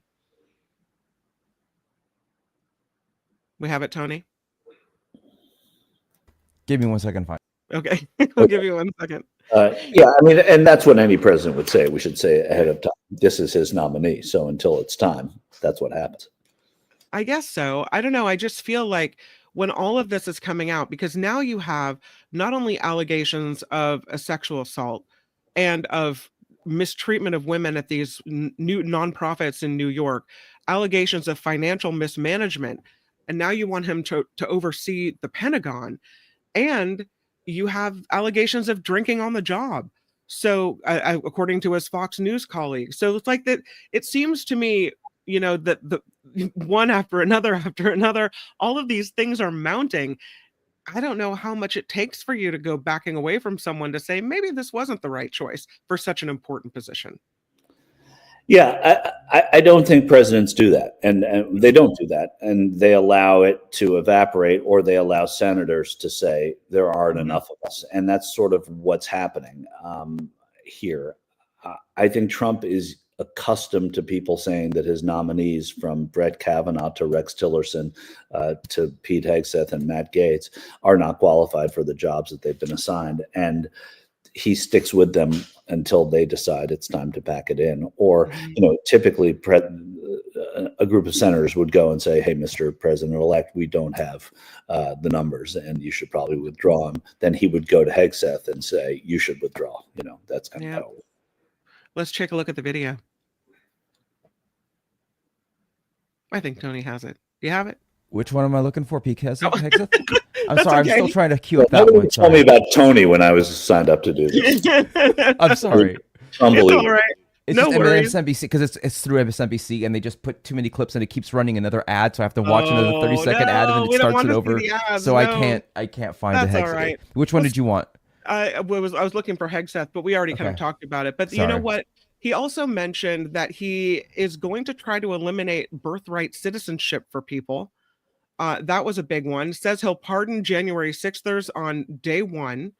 And he talked about putting some of his enemies behind bars. He says Liz Cheney and Adam Kinzinger are among those that he would like to see jailed for their speech against him, basically, and their work on the January 6th commission. Yeah. So is Benny Thompson and everybody on that committee. For what they did. Yeah. Honestly, they should go to jail. So you think Liz Cheney should go to jail? For what they did. Everyone on the committee, you think I think should go to everybody jail. anybody that voted in favor. Are you going to direct your FBI director and No, your attorney general to send them to No, jail? not at all. I think that they'll have to look at that. And that was Adam Kinzinger had a response to Trump. I don't know if we can see that. about whether he should go to jail The or executive branch can't go after the legislative branch because we embarrassed him. That's not a sin. That's not against the law. Ultimately, when we talked about him throwing his ketchup and hamburger against the wall, there's nothing illegal about that. And most of the people that testified were actually his Republicans, fellow Republicans that went up and spoke at him. So look, he's all butthurt right now because he was embarrassed. He's not going to come after us, and I'm not worried about it at all. I don't know. I'd be worried. I'd be hoping that Biden throws down some preemptive pardons. Yeah, well, I mean, and that's the thing. You're damned if you do, damned if you don't. Adam Schiff says he doesn't want a preemptive pardon, but he'd be, I think, silly not to take one. And these pardons would go forward so that these people would be above any kind of contempt and charges, and they would be federal charges, so they would fall under the blanket of a pardon. But just the fact that he's saying this, like, it's indicative of the fact that he is on a mission when he gets in there, and his Justice Department and Kash Patel and the people that are going to be in his orbit are all going to be on the same mission. It's going to be an administration of distraction. And, I think that once they get down to the fact that we have a president who is going to be doing these things, Kinzinger less so, because he is somebody who is accustomed to fighting. But I don't think Liz Cheney wants the headache and would accept the pardon. I just think it's just too much to have to deal with. It's also, for a lot of these people, too expensive. People don't want to have to pay lawyers to defend themselves against the president of the United States. And as far as, do we have the birthright citizenship stuff, or I don't know if we have video on it, but that's pretty crazy. He made a false claim and said America was the only country who does that, and we're not. There's a lot of countries who do that. And it's also in our Constitution, right? It's in the 14th Amendment. To change the Constitution, you would have to have 2/3 of both houses of Congress. You'd have to have 3/4 of the state legislature call their constitutional conventions. It's not something that the president can just do. But when he talked about deportations, that was clearly disconcerting stuff, because he was talking about sending people home. And then Kristen Welker asked, what about people who have families that are mixed, that were born here and not? He said, well, it's a tough situation. I don't want to break up families, so send them all back, right? Yep. So send the kids with the family, and that's the meat and potatoes of what people wanted to hear from Trump. And it's kind of an upsetting place to be if you are, and then he also said, she also asked him, what would you say to Democrats? And he said, I'm going to be as kind and nice to you as I am to all the MAGA people, the most MAGA people. So it's that's nice. Yeah. And he says he loves them, but we don't know. It was a telling interview, because it was just basically saying all the things he wants to do on the first day. And you'll recall that during the campaign, he said that he wants to be a dictator on day one and just for one day. But that's going to be a very busy day. And he's not going to be able to be a dictator on changing the Constitution. There's no question. Well, we have only, I don't know, what is it? 43 more days left of President Biden. And I guess people in his orbit are saying he's really kind of just checking out and letting Trump have the limelight here and not really doing much. We saw him today talking about what happened in Syria. We know that they're bombing ISIS targets in this area, so it doesn't feel to me like he's checking out. But people in his administration say, yeah, he's done. Well, the United States president can't check out, right? So there are levels of involvement, and once you're not going to be the president in 43 days, there's less for you to sort of, you can't have bold initiatives in the same way. Mm-hmm. But there's a lot of business he can take care of as an outgoing president, and I'm certain he will. And he's spending a lot of time with lawyers, because that's what presidents do at their end of their term, looking into appointments, looking into judges. Like we talked about Andy Kim getting sworn in today, Adam Schiff getting sworn in today. They're going to vote on judges in the Senate. And then there's also the conversation that's going to be had about pardons. I think that unquestionably this is probably a very busy president. They're just busy in a different way. He's not going on tour talking about infrastructure bills, and that's what happens.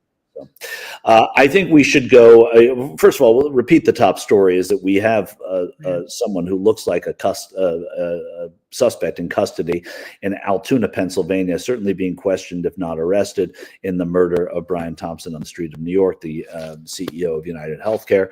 A big conversation about that to be had, but this person looks like they're someone who went to the Gilman School in Baltimore, which is an upstanding expensive private school, went to the University of Pennsylvania, was the valedictorian of his class in high school, was found with a gun with a silencer, had a fake ID saying he was Mark Rosario for New Jersey.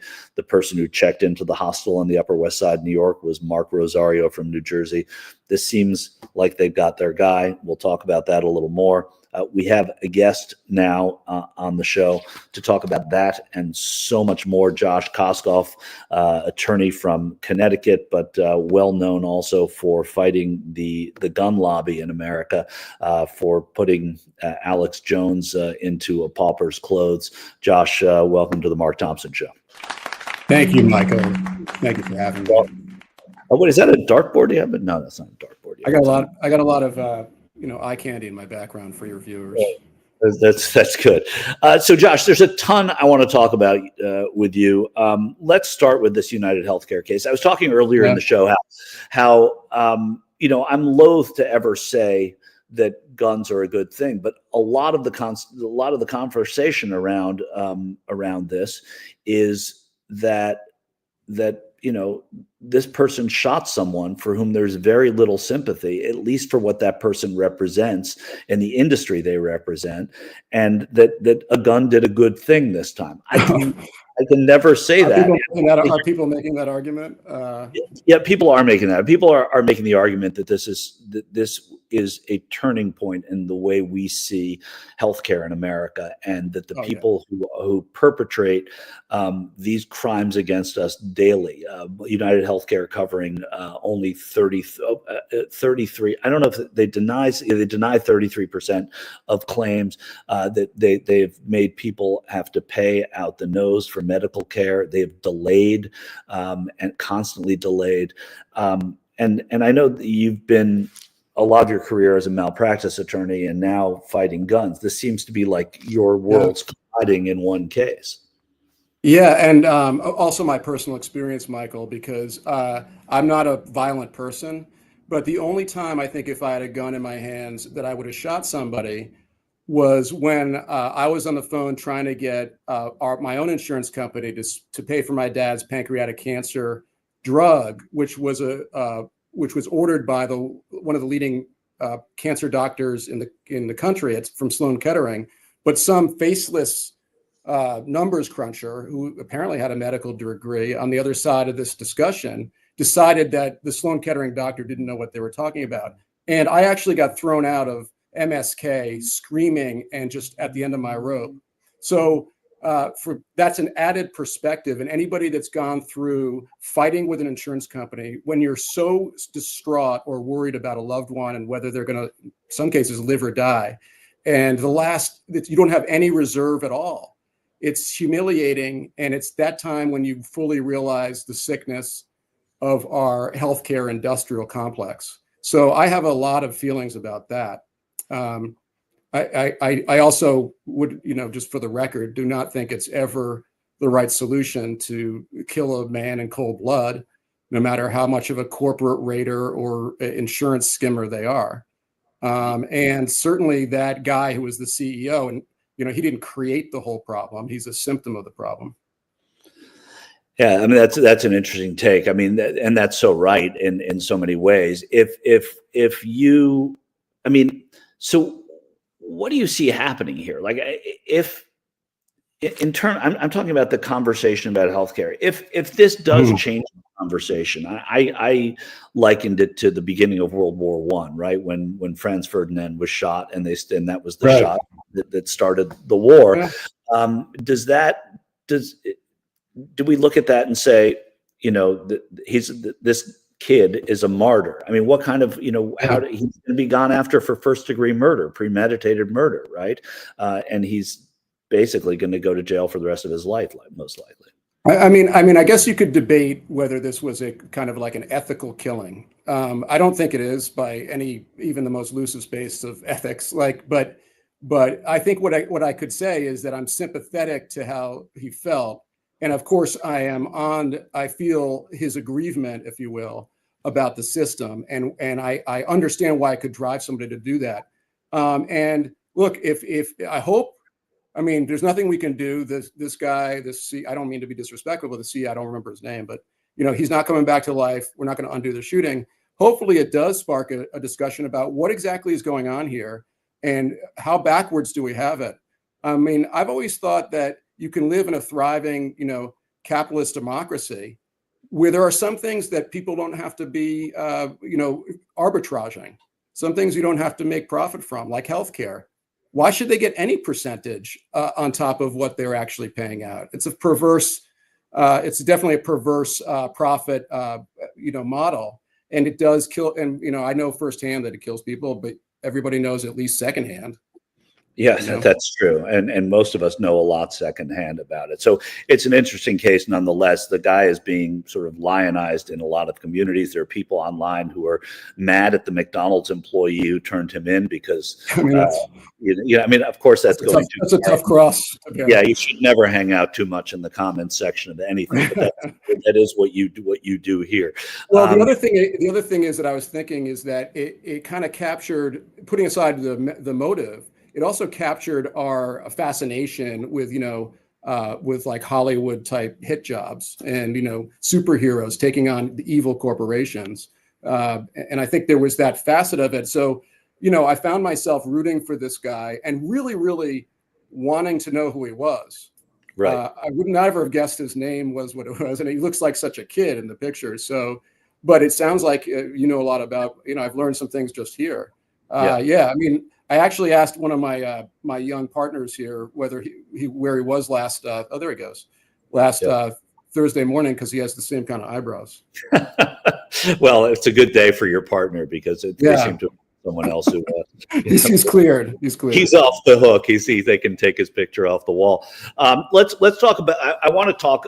There are a few things I want to talk to you about. First of all, our viewers should know that you prosecuted and won a massive prosecution against Alex Jones, essentially bankrupting him in Connecticut. And I think that a lot of people in America see you in that same heroic way. And in doing that, who've didn't silence a voice, but really sort of feebled the voice. There was a ruling again in Connecticut the other day that upheld this. Can you tell us a little bit about that? Sure. And we were just talking about this a couple hours ago. We're getting the whole debriefing from my partner who wrote the brief and argued the motion. Basically, Alex Jones was appealing the default against him. He had violated one court order after another. This may not come as a shock to your listenership, but he was not the most compliant, litigant. Let's put it that way. And he had multiple warnings. So a judge can't default somebody simply because they miss a deadline in good faith, or even if they miss a deadline that really they had no excuse for. But at some point along the way, the death penalty for a defendant is to default them, meaning they cannot put on a case. Does that make sense? You have to play by the rules, and the rules require defendants in a civil lawsuit to produce information to the plaintiffs that only the defendants have. That's called discovery. And so we need to get discovery to have a fair hearing about the issues. And if the defendant's not going to give it to us, we can't have a fair hearing about the actual facts. So ultimately, the judge defaulted him. Alex Jones said it was unfair. It violated his due process. Oh, my God, the sky is falling. How could this possibly be fair? I can't have a right to defend myself. And the court basically said, well, in general, yeah, it's an extreme. It's the last straw, the last thing a judge can do as long as the judge is given sufficient warning along the way. I mean, he knew it was coming. In fact, he should have anticipated it happening sooner, but the judge bent over backwards, and I think appropriately so. She wanted to make sure that if she was going to default him, it was going to be only after every last chance he had. So the judge upheld the ruling. He also said the ruling was excessive, and they said that it wasn't, given the widespread and harm and his conduct as well. So it was a win for us. Frankly, we weren't that worried about it, but you're always, until the decision comes out, you never know. Yeah, exactly. And I'm going to ask you about The Onion as well. But Trevor Starr in Hollywood writes, Josh, thank you for bankrupting that POS Alex Jones. I think you probably have heard that from a lot of people. Points of sophistication, is that what he means? Yeah, exactly. Yeah, that's right. I do want to ask, so tell me about The Onion. Does The Onion, are they really buying InfoWars? Is that happening? Yeah. Well, it's a question as to how much his stuff, his assets are actually worth. He's so much a part of his assets, right? So somebody could own Alex InfoWars hypothetically, and nobody want to go to see it or go to the website. And I think that so The Onion came in, and it fits. It's like you couldn't have scripted this any better, in my view. Like, you can't think of something you wanted. I mean, it doesn't pain me to know that Alex Jones has to live with the fact that The Onion owns his property, his former property. There's some poetic justice there. Right. There's some controversy over it that's brewing right now. My partner Chris is down in Houston in the bankruptcy court. I probably shouldn't comment on it, but there's some objections to the sale. Somebody, one of our viewers here just says, wasn't Elon Musk trying to block the? Oh yeah. Oh, this is really interesting. Okay, so we heard Elon Musk was coming in, and we thought two things. Number one, shit, because he's just going to buy the stuff and use it for malevolent purposes. And number two is, how much is he really offering? Because on the one hand, if he was going to come in and put in $1 billion, well, then at least the plaintiffs would be justly paid for the damages the jury found, right?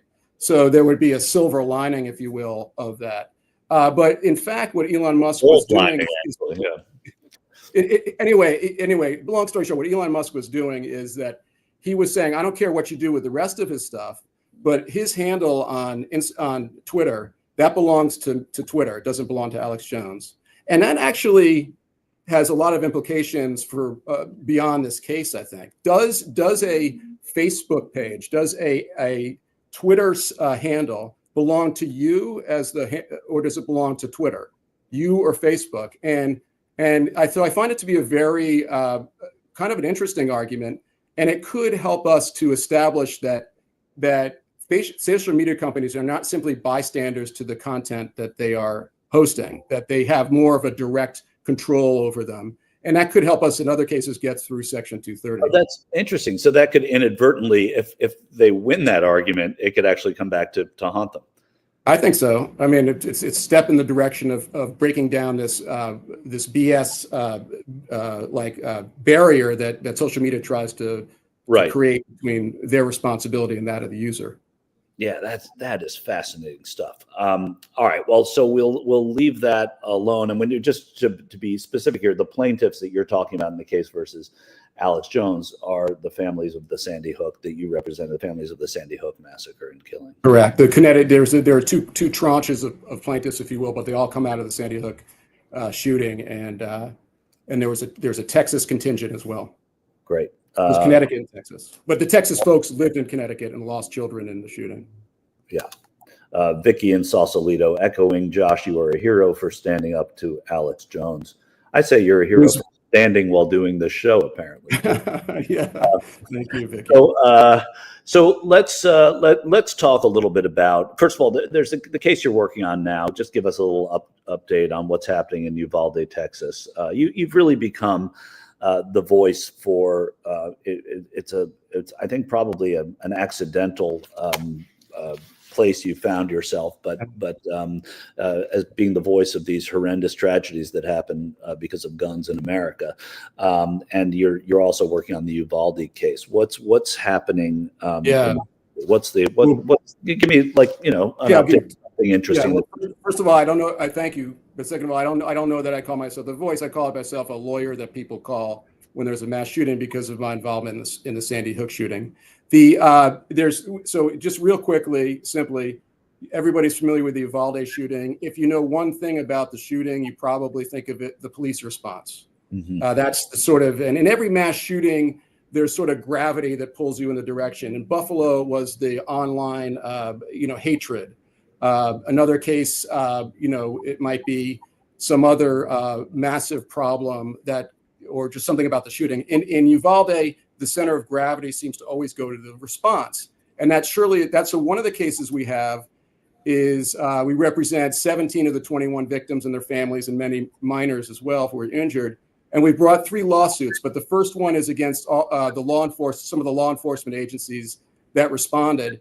Your listenership may know that there were a total of 376 police officers from all kinds of agencies, state, local, school, the DEA, the board, BORTEC, all these different agencies, total of 376 officers, most of them armed, who responded and did not breach the classroom until 77 minutes into the shooting, during which additional shots they could hear being fired. So there has to be some reckoning with that conduct.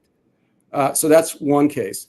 A second case is quasi similar to the one we brought here in Connecticut for the Sandy Hook shooting, and that looks at the conduct of the gunmaker in the Uvalde case. The gunmaker in the Uvalde case was Daniel Defense, and they very aggressively courted adolescents in terms of trying to build a relationship, and they tried to sell adolescents on the idea that they could solve their adolescent aggrievement with effectively, what was effectively stochastic, if you will, MASH, violent imagery, refused to be a victim, and they were very clever about getting to the kids before their competitors who were also trying to sell AR-15s. And to interrupt you, that's similar to the case you brought against the gunmaker, Sandy Hook. Yeah, right? it's even more direct because while the marketing and the targeting of the kid from Uvalde and his cohorts was definitely wrongful, in Texas there's a law that says you cannot sell or offer to sell a firearm to a minor defined as anybody under 18. And you're all familiar with going online and putting something in a cart, a virtual cart. And sometimes you complete the purchase and sometimes you don't, right? And what we have is an email from Daniel Defense to the Uvalde shooter saying, hey, we don't use his name. It's not customary to use the shooter's name. We call him the shooter, but they use his name. Hey, Mr. Future Uvalde shooter, do you still want that AR-15 that's in your cart? And that email was sent when the shooter was 17. That's amazing. So offer to sell. Yeah, I think that helps the case. A couple of questions from our listeners here. One, Randy wants to know if you've seen the HBO documentary, The Truth versus Alex Jones. Yeah, I'm in it. Yeah, I know. I have a very retiring role, but that most you'll see in that mostly it focuses, I think, on the Texas case. But my partner Chris Matty, who sort of took the lead prosecuting in court because I was tied up with Sandy Hook, I was there with him. He's interviewed, and I think you see some of his cross. You do see the back of my head. I'm ashamed to say, but I spent a lot of that whole trial trying to great, I should say, by the way. Yeah. Well, I spent a lot. The camera was in back of me, and they kept telling me to move out of the way, but I wanted to protect the family, so I kept putting my head in the way. Pretty good. And then Karen D asks, I heard that the people of Uvalde elected to continue to have guns instead of outlawing them. Also, as there were mostly Mexican children, the white lawmakers could care less. Is there in there some? It's true that it may be I think lawmakers in general in Texas could probably care less. But it is I wouldn't say it's very conservative, but it's Texas. It's South, it's rural Texas. It's a reasonably, it's not a, I wouldn't call it dirt poor, but it's a struggling economy down there. Like virtually every other Texas, rural Texas community, they're very pro-gun. And, we have to remember that a lot of people in America believe that the only way to protect yourself from a mass shooting is to go out and have an unfettered right to a more powerful gun. Of course, I think that the shooting in Uvalde puts to rest any argument that the only thing stopping a bad guy with a gun is a good guy with a gun. All right. That does make a lot of sense. Before we let you go, Josh, I want to ask, and this is a question you might not even be able to answer, but we have a new administration coming in. A lot of people would say that gun laws haven't changed drastically, no matter who was president, no matter who was in power. What could we be looking for, and what are you apprehensive about, or maybe even optimistic about with the change of administration as it pertains to guns and gun laws? Well, I will say, for those of you who are still trying to make sense out of another Trump administration, you can take solace in one fact, which is when Trump was in charge last time, gun sales dropped. There was no demand. The demand completely fell through the floor. Why? Because there was no anticipated litigation to ban anything, right? Gun sales go through the roof when there's a threatened ban, which is why while I don't think assault rifles should be sold, I think the argument for an assault weapons ban is, at this point, is just a fool's errand, if you will, and it won't even. It's a waste of resources.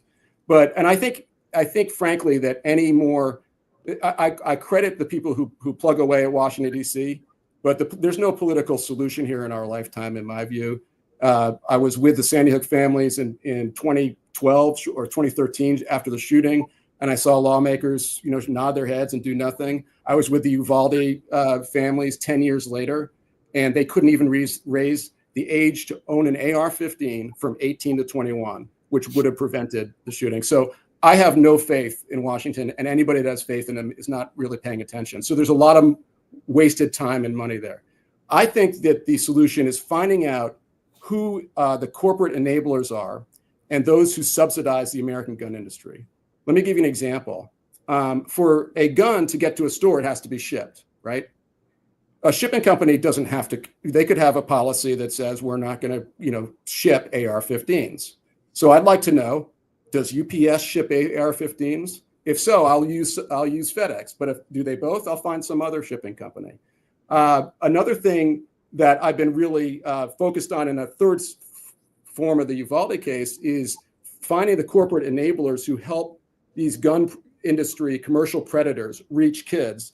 Something like Instagram allows for gun companies to use their platform. There's taking on, and then you could just say to Instagram, I'm not using your product until you ban this thing. And finally, I spoke recently saying, what banks have done business with gun companies are like any other company. They do need to borrow money from banks. And I found out, embarrassingly, that the bank that I use mostly is one of the biggest suppliers of services for the NRA.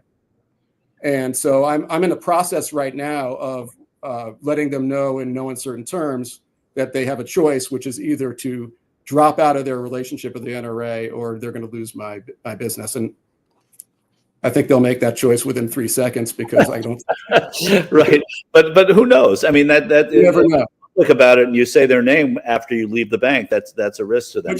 But I guess, Michael, what I would say is stop thinking the gun industry has a head in its sand. They're not going to. There's no self-reflection possible there. So you got to punish the people who are helping them.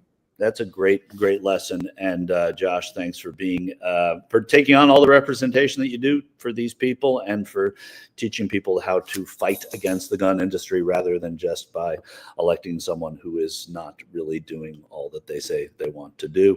Josh Koskoff, thanks for being on the Mark Thompson Show today with even this lousy guest host that they brought in. And I know if I ever sue you, I don't want your coat rack back there. Okay. Sorry. Well, it's very, very nice to meet you, Michael. Thank you very much. Go ahead. Take care. Have a great day. All right. So that was Josh Koskoff. This has been the Mark Thompson Show. Is there a hard I loved him. I thought he was awesome. He was great. I mean, he's so smart, and he is really it was really everything. Thank you, Liz. I see great guest, great conversation from you guys. But the intersection of all these stories. I mean, even hearing him talk about the healthcare industry and guns and what we do about guns and the fact that the what he says about guns and how we always rely on politics, and it's a lazy way of doing that is sort of kneecapping these CEOs and these companies. It's pretty interesting. So yeah, I like that interview. What I love about him is I think lawyers get such a bad rap most of the time, but here you have someone who helped the Sandy Hook families, who helped put Alex Jones out of business, who's helping the families of Uvalde, who, as you said, basically put Remington gun manufacturer out of business. What a legacy already. And he looks fairly young. What a legacy to have, to have done with your life, to make those kinds of meaningful contributions. Yeah, no question. An accomplished lawyer, accomplished guy, and and that insight is pretty great. And so I'm glad he was able to come in, and that I thank you for. I'm the huge soda of guests. Louise with $2. You are the huge soda guest of honor. Great recall. Thank you. I'm so happy, Luis, and thanks for the is that super chat too? If it's in that's a super chat. Another one from Vilma referencing our discussion earlier about the United Healthcare shooter being arrested. She throws down $10 and says, "I feel bad for the family of the killed CEO. He was a father, a husband, and a son. This is what should be mourned, but the healthcare policies today hurt so many Americans that it claims to protect." We just heard that from Mr. Koskoff talking about his fight with his own dad. Can you imagine you have your father, one of your parents going through pancreatic cancer? And what you should be doing is spending those moments with your dad, not having to worry about what the insurance company is going to do next to try to screw you out of money. No, it's absolutely true, and it's what makes it, and what makes Vilma right is that this is it's a complex conversation. There's got to be a comeuppance for these insurance companies, and the fact that it took a father away from two kids is horrendous on its own, and it's the eye for the eye makes the whole world blind, something like that. Thank you for the kind things you're saying in the chat. I had a blast today. Will the Rangers reach the Cup final? No, they won't. I'm afraid for the $4.99 there. They won't make the Cup final this year, sadly. They have no they don't have the mojo this year, but we're going to watch, and hockey's still a great sport. Thank you again. Sorry, Sympathy is out of network from Harry. We'll be back tomorrow. We'll have more politics. We'll have more things to talk about. We'll know more about Luigi Mangione tomorrow. And thank you to Tony, who appropriately named Tony for this for the show today. And have a great day. We'll see you tomorrow. Oh, one more thing before we go. Harry pops in with $5 saying, "Sorry, Sympathy is out of network." That's what oh no. All right, tomorrow, David K. Johnston will be on the show. Jefferson Graham will be on the show. More Michael Shure as well. And that is all happening tomorrow. Thanks for being here, everybody. Oh, and a link will be for the after party live, and Dell will be down in chat. Oh, yep. After Party Live is next. How could I forget? Come subscribe and watch the show. Kind of a cool down from the Michael Shure Politics of Today. There you go. Just got to wait for the bed. Just got to wait for it. It's almost there. There it is. Mark Thompson Show. Bye-bye. Bye-bye. Have a great day, everyone. See you tomorrow. Bye-bye.